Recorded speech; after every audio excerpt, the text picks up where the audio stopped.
Winston Churchill's speech, Blood, Sweat, and Tears, took place on May 13th, 1940. He was born to a rich and famous family on November 30th, 1874, and died January 24th, 1960 of a stroke.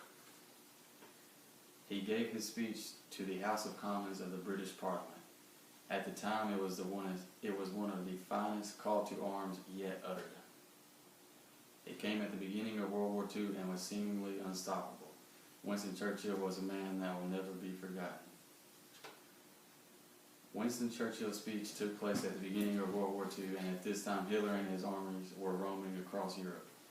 It was a horrifying time in our country because Hitler was killing so many innocent people. After World War II was over, this horrifying event was over. The Blood, Sweat, and Tears speech was unstoppable. An important quote in this speech was, "I have nothing left to offer but blood, toil, tears, and sweat." It was a very inspirational and motivating speech. Winston Churchill wanted the struggling and suffering to stop. Winston Churchill was a man that will never be forgotten. He was a prime minister for most of World War II.